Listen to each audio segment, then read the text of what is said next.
오늘부터는 신앙 고백서를 잠시 보류하고 이제 부활절이 3주 앞으로 다가왔거든요. 그래서 예수님에 대한 말씀에 집중하려고 합니다. 오늘은 예수님이 이 땅에 오신 목적이 무엇인가에 대해서 함께 나누려고 하는데요.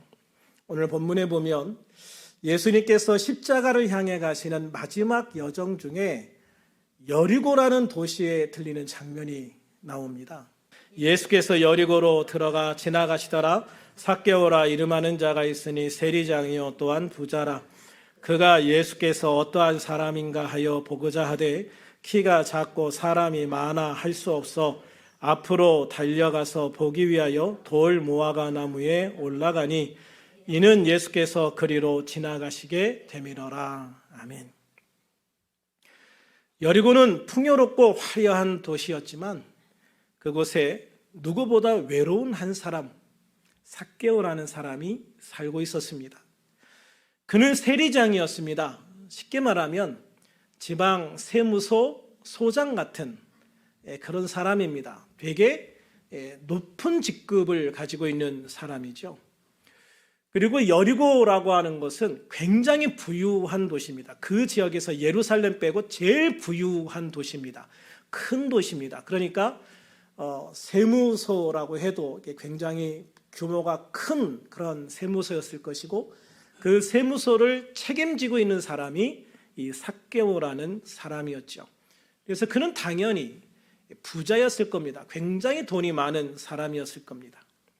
그렇지만 그는 당시 동족들에게는 유대인들에게는 로마의 앞잡이로 취급을 받으면서 죄인이라는 낙인이 찍혀 누구도 상대해주지 않는 그런 사람이었던 것이죠. 하지만 그는 소문을 통해 들은 예수님을 보고 싶었습니다. 예수님을 만나면 내 인생이 뭔가 달라질 것 같다는 소망을 가지고 그 뜨거운 열망을 가지고 예수님 앞으로 나오게 되었습니다. 그렇지만 삭개오는 그 많은 사람들이 모인 곳에서 예수님을 볼 수가 없었습니다. 그가 키가 작았기 때문입니다. 그러자 그는 세리장이라는 체면이 있음에도 불구하고 어린아이처럼 돌 무화과 나무 위로 기어 올라갑니다. 이 장면은 단순히 호기심을 넘어선 영혼의 갈급함, 이 삭개오가 얼마나 영적으로 갈급했는가 하는 것을 보여주는 모습이라고 생각합니다.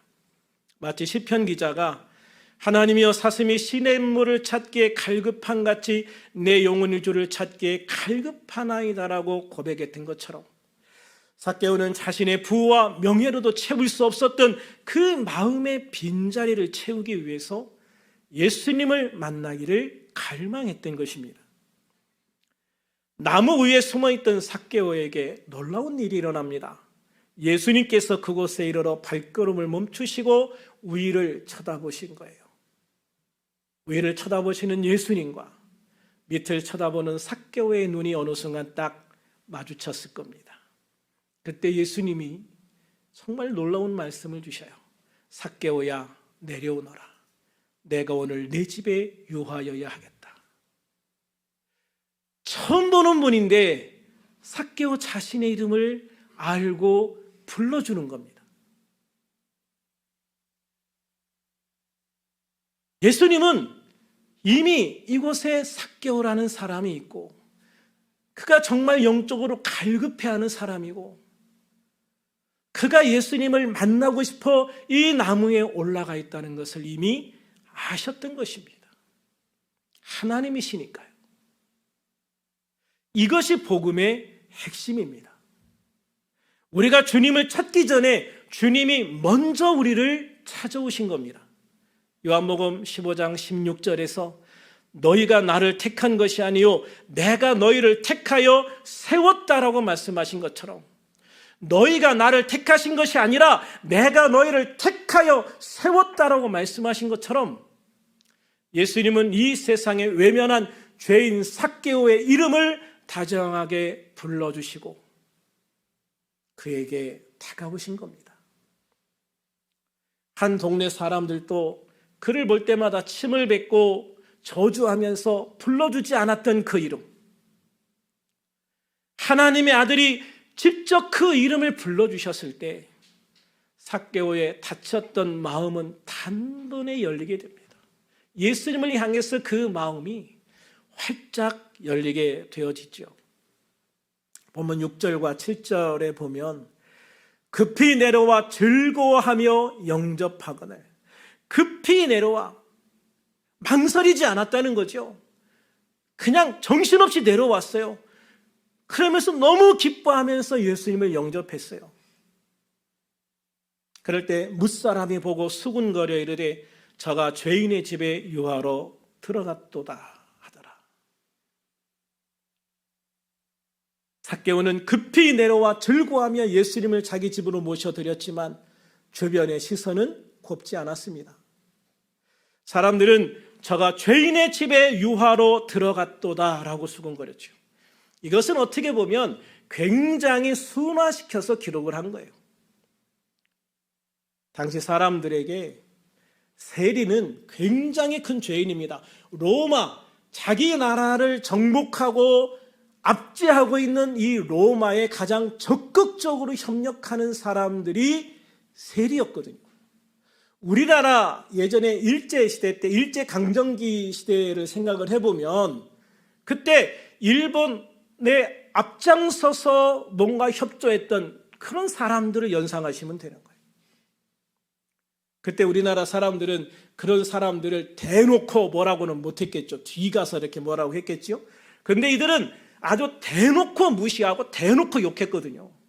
저 로마의 앞잡이, 민족의 반역자, 에이 퇴. 그런데 그렇게 만나보고 싶어 했고 손 한번 잡아보고 싶어 했고 그 말 한마디 들어보고 싶었던 예수님이 그런 놈하고 같이 들어가는 거예요. 그런 놈 집에 들어간 거야. 그러니까 그걸 보는 사람들의 시선이 어떻겠어요? 얼마나 차가웠겠어요? 아마 삭개오를 보는 그 차가운 시선이 예수님에게까지 다 덮어졌겠죠. 그러나 예수님은요, 그런 비난을 아랑곳하지 않으셨습니다. 그리고 그의 친구가 되어주셨습니다. 예수님은 죄인을 구원하기 위해, 버려진 자를 구원하기 위해 이 땅에 오셨기 때문입니다. 이 사실을 예수님 당신이 스스로 증거하셨죠. 마태복음 9장 13절에 보면 나는 의인을 부르러 온 것이 아니요 죄인을 부르러 왔다고 말씀하십니다. 마가복음 2장 17절에서는 건강한 자에게는 의사가 쓸데없고 병든 자라야 쓸데있느니라 나는 의인을 부르러 온 것이 아니요 죄인을 부르러 왔다고 말씀하십니다. 누가복음 5장 32절에서는 내가 의인을 부르러 온 것이 아니요 죄인을 불러 회개시키러 왔다고 말씀하십니다. 디모데전서 1장 15절에서 사도 바울은 그리스도 예수께서 죄인을 구원하시려고 세상에 임하셨다 하였도다라고 고백하면서 죄인 중에 내가 괴수라고 고백합니다. 그렇습니다, 여러분. 예수님은 의인을 부르러 온 것이 아닙니다. 아니요, 실상 의인이라는 것이 존재하지 않지요. 로마서 3장 9절부터 12절까지를 보면 유대인이나 헬라인이나 구별할 것이 없이 모두가 다 죄 아래 있다고 선포합니다. 그러므로 의인은 없나니 하나도 없다고 하면서 깨닫는 자도 없고 하나님을 찾는 자도 없고 다 악에 치우쳐 하나님의 선을 행하는 자는 없나니 하나도 없다. 하나도 없다. 분명히 선언하고 있습니다. 그렇습니다. 하나님의 입장에서 모든 사람들은 다 죄인일 뿐입니다. 쟤는 큰 죄를 졌고 나는 그래도 작은 죄를 졌으니까. 여러분, 사람들의 기준은 큰 죄, 작은 죄를 구분할 수 있지만 그러나 하나님의 입장에서는요, 모든 사람은 다 똑같은 죄인일 뿐인 겁니다. 그러므로 하나님의 입장에서 사람들을 볼 때 두 가지 사람이 존재합니다. 죄인들 중에 스스로 죄인임을 고백하는 죄인과 죄인이면서도 스스로가 죄인이 아닌 의인이라고 여기는 죄인이 있을 뿐인 거예요. 그러니 죄인이면서 죄인이 아니라고 하는 사람보다 스스로 죄인임을 인정하는 사람이 하나님이신 예수님의 입장에서 볼 때 천국에 더 가까운 사람으로 볼 수밖에 없는 거예요. 그래서 스스로 의인이라고 하는 사람들을 책망하시고 죄인이라고 고백하며 오는 사람들을 기쁘게 맞아 주시는 겁니다. 영국의 유명한 침례교 목사님이셨던 찰스 스펄전 목사님이 계시죠. 이 목사님의 설교를 읽다 보니까 이런 일화가 적혀 있습니다. 한 왕이 감옥에 방문했을 때 모든 죄수는 자신이 억울하다고 주장했지만 오직 한 사람만이 저는 죽어 마땅한 죄인입니다라고 눈물로 고백했다. 그때 왕은 이 몹쓸 죄인이 다른 무고한 사람들을 물들이기 전에 당장 여기서 내보내라 라고 하면서 그 죄인에게 사면장을 써주셨다라는 거죠. 여러분, 삭개오 역시 자신이 죄인임을 인정했을 때 예수님의 용서라는 가장 큰 선물을 받았던 겁니다. 예수님의 임재는 정죄가 아닙니다. 너는 죄인이다라고 정죄하기 위해서 오신 게 아닙니다. 치유와 회복을 위해서 오신 거예요. 우리의 마음을 치유하시고 우리의 죄의 문제를 해결해 주시고 하나님의 백성, 하나님의 자녀로서 내가 하나님 앞에 설 수 있도록 나의 영을 치유하시고 몸을 치유하시고 마음을 치유하시기 위해서 예수님이 이 땅에 오셨다는 거예요. 그러므로 예수님의 임재는 치유와 회복의 잔치인 것입니다. 할렐루야. 예수님을 만난 삭개오의 삶은 즉각적으로 변화했습니다. 본문 8절을 같이 한번 읽어볼까요? 시작.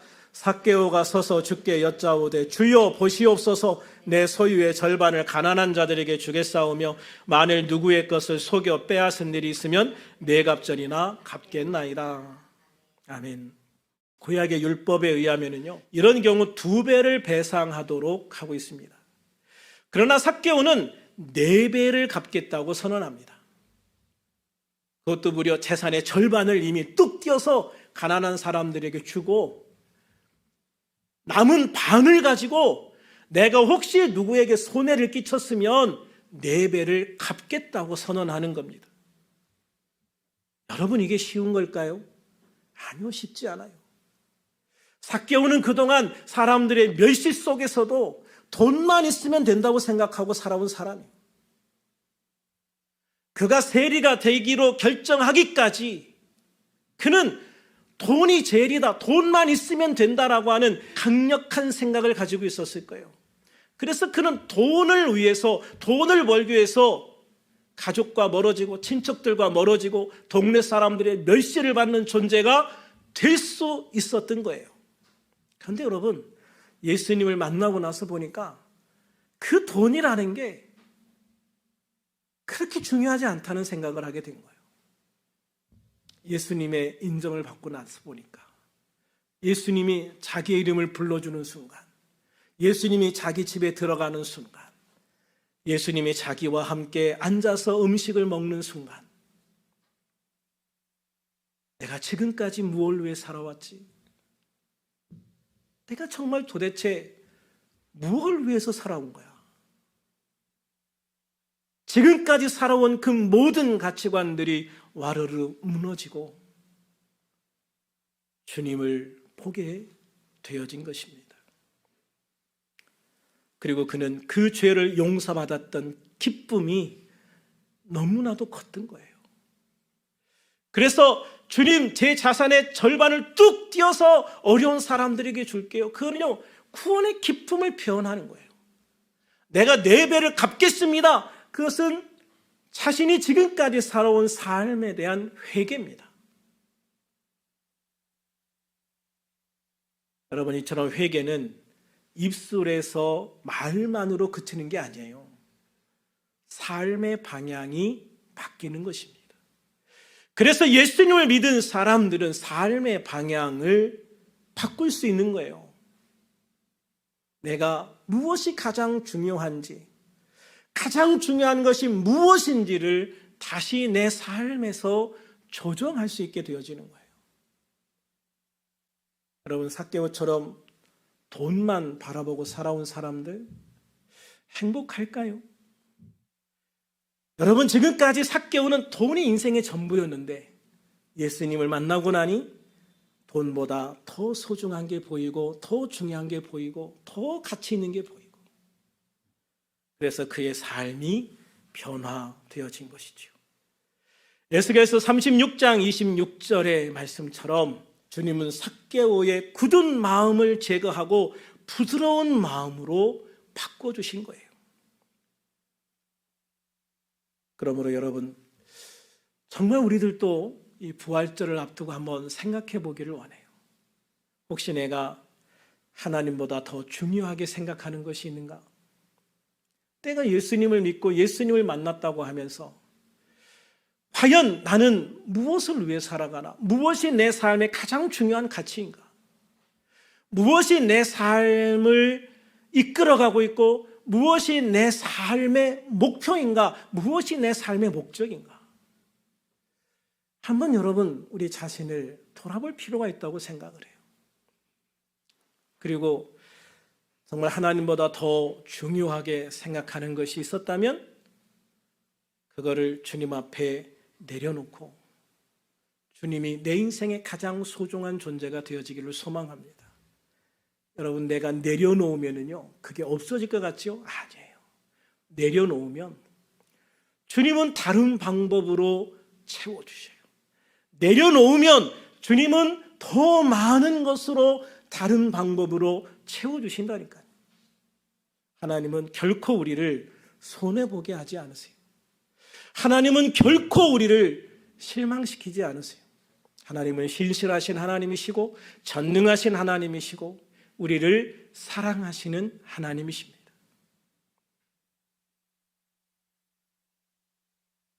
예수님은 삭개오의 고백을 들으시고 9절에서 이렇게 선포하십니다. 오늘 구원이 이 집에 이르렀으니, 오늘 구원이 이 집에 이르렀으니 이 사람도 아브라함의 자손이미로다. 그리고 10절에서 이 설교의 결론이자 예수님이 이 땅에 오신 목적을 분명히 밝히십니다. 인자가 온 것은 잃어버린 자를 찾아 구원하려 함이니라. 인자가 온 것은 잃어버린 자를 찾아 구원하려 함이니라. 예수님께서 왜 하늘 영광을 버리고 낮고 천한 이 땅에 오셨습니까? 왜 십자가의 고난을 묵묵히 담당하셨습니까? 바로 삭개오와 같은 우리들, 길을 잃고 헤매는 우리들을 찾아 구원하시기 위해서입니다. 누가복음 15장에 나오는 잃은 양을 찾는 목자의 심정으로 주님은 지금도 우리를 부르고 계십니다. 삭개오가 나무 위에서 내려와 주님을 영접했듯이 우리도 주님의 부르심에 응답하며 십자가와 부활의 소망 안으로 깊이 들어갈 수 있는 그런 하나님의 자녀가 될 수 있기를 소망합니다. 이제 말씀을 정리합니다. 사랑하는 성도 여러분, 주님은 오늘 우리들의 이름을 부르고 계심을 믿으시기 바랍니다. 오늘 내가 내 집에 유하여야 하겠다. 주님의 음성을 들으실 수 있기를 소망합니다. 그리고 우리들의 마음과 삶을 주님께 내어 드릴 수 있는, 우리들의 모든 것들을 주님 앞에 내어 드릴 수 있는 그런 우리들이 될 수 있기를 소망합니다. 주님을 만난 삭개오의 집에 기쁨과 회복이 임했듯이 부활을 소망하며 나아가는 우리들의 모든 가정과 우리의 모든 심령들 위해 주님의 온전한 구원이 임하기를, 그 기쁨과 감사와 소망으로 충만한 삶이 되어지기를, 그리고 주님께서 주시는 그 넘치는 축복으로 채워지는 우리의 삶이 되어질 수 있기를 우리 주 예수님의 이름으로 축원합니다.